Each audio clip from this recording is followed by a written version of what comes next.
कि ब्रह्मांड आखिर बना कैसा। देखिए, दरअसल ब्रह्मांड जिस रूप में आज हमें दिखाई देता है, उस रूप में मूर्त रूप पहले नहीं था, ऐसा माना जाता है। दरअसल आप जब रात में लेटते हैं, आसमान की तरफ देखते हैं, तो आपको बहुत सारे तारे दिखाई देते हैं, जिन्हें हम भूगोल में की भाषा में आकाशीय पिंड कहते हैं। ये दरअसल ऐसे नहीं थे, ऐसा सिद्धांत कहते हैं। क्या कहते हैं अभी देखेंगे। ये सिद्धांत कहते हैं कि दरअसल ये इसके पहले इतने बिखरे हुए नहीं थे, ये सब एक ही रूप में थे। इसी प्रकार की अन्य अन्य बातें बहुत से विद्वानों ने कही और उन्हीं बातों पर कुछ सिद्धांत बने, जिसमें से 3 प्रमुख सिद्धांत यहाँ पर लिखे गए हैं। इसमें पहला सिद्धांत है ऑटो स्मिथ का। ऑटो स्मिथ ये भूगोल वेत्ता थे, इनकी ध्रुव परिकल्पना का सिद्धांत है। दूसरा है सिद्धांत लाप्लास का, निहारिका परिकल्पना सिद्धांत। इन्होंने अपना दिया कि सौरमंडल कैसे बना। ये सब सौरमंडल भी एक पहले एक ही पिंड में था और बाद में विभक्त होकर के सारे ग्रह और उपग्रह के रूप में बना। इसके बाद आता है जॉर्ज लेमेंटेयर का बिग बैंग थ्योरी।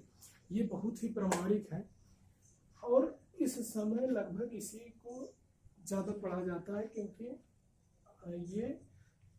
ये सिद्धांत को ज़्यादा तार्किक ढंग से और अच्छे ढंग से व्याख्या कर पाते हैं। हालांकि सारे सिद्धांतों की कुछ न कुछ मान्यताएं हैं और उन मान्यताओं के आधार पर उनकी आलोचनाएं भी हैं, पर सब में ऐसा है कि किसी के सिद्धांत ज़्यादा सही हैं, उनकी आलोचनाएं कम है, किसी के तथ्य कम सही है, स्पष्ट कम है और उनकी आलोचनाएं ज़्यादा है। तो आइए देखते हैं इन सब में जो सबसे प्रमुख सिद्धांत है वो है जॉर्ज लेमेंटेयर का बिग बैंग थ्योरी। इसे हिंदी में कहते हैं महाविस्फोट का सिद्धांत। दरअसल इन्होंने कहा कि पहले जो हमारा ये सौरमंडल या जो इतने आकाशीय पिंड हैं, ये सब बिखरे हुए नहीं थे। जो आसमान में तारे दिखाई देते हैं, ये सब बिखरे हुए नहीं थे। ये सारे एक में ही मिल करके एक पिंड का निर्माण किए थे, मतलब एक पिंड के रूप में थे। और इस पिंड में एक बहुत बड़ा विस्फोट हुआ और उस विस्फोट के कारण ही ये बिखर करके अंतरिक्ष में चारों तरफ बिखर गए। आप कहेंगे विस्फोट हुआ तो ये कितना बड़ा विस्फोट रहा होगा। दरअसल यह विस्फोट सेकेंड के करोड़वें हिस्से के बराबर था। अर्थात 1 सेकेंड की अगर करोड़ हिस्सा किया जाए तो उसमें जो 1/, करोड़वा हिस्सा होगा, उस समय में ये हुआ विस्फोट था। तो कितना सोचिए, कितना विनाशकारी रहा होगा, कितना बड़ा रहा होगा। इसीलिए ब्रह्मांड का विस्तार इतना दूर तक हो गया।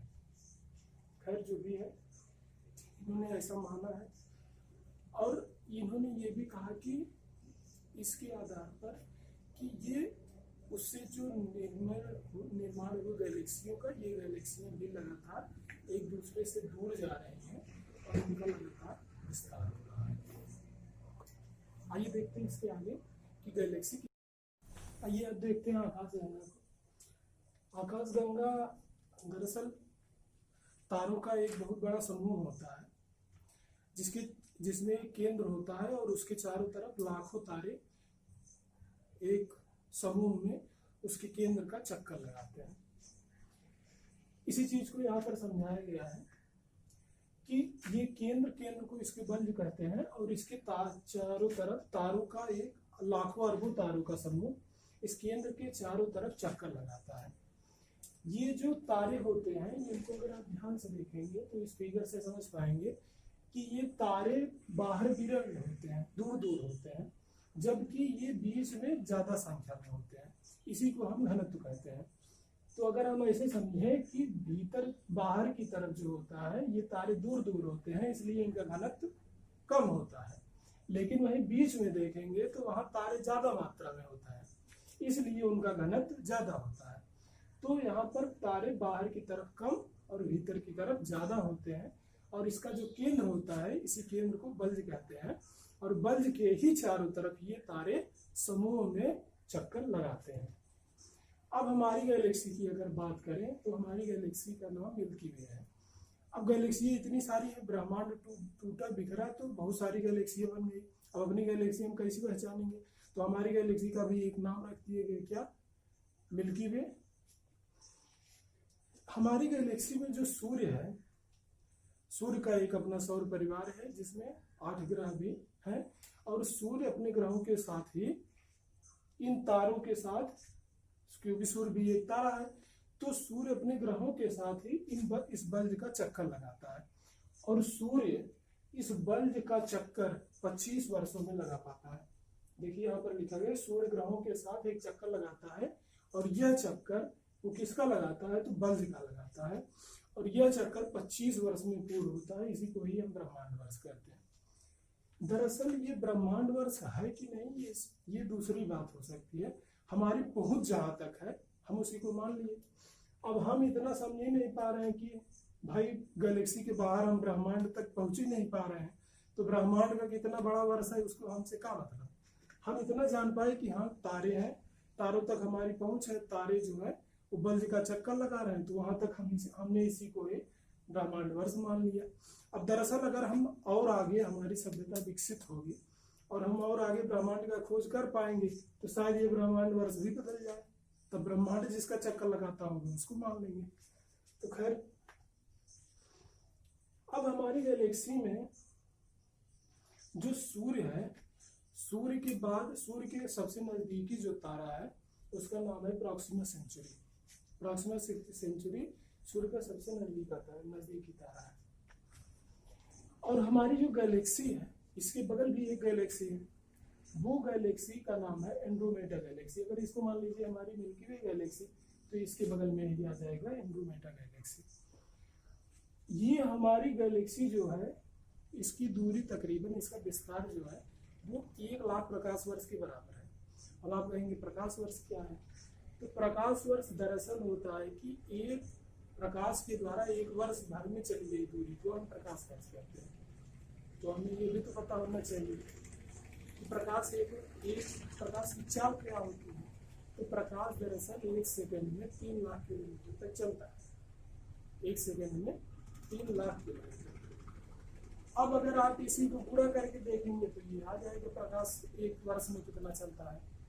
3 लाख गुणे 60 गुणे 60 गुणे 24 गुणे 365। अच्छा, ये सब आप पूरा करेंगे तो 9.46 गुणे 10,000 मतलब 9.46 गुणे 12 लिख लीजिए। जितना होगा इतनी इसकी चाल हो जाएगी प्रकाश की 1 वर्ष में।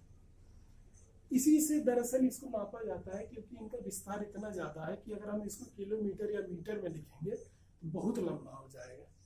इसलिए इसके लिए इकाई भी बड़ी होनी चाहिए। तो इकाई क्या है? प्रकाश वर्ष है। अब हमारी गैलेक्सी का अगर आप विस्तार देखेंगे तो तकरीबन 1 लाख प्रकाश वर्ष के बराबर है।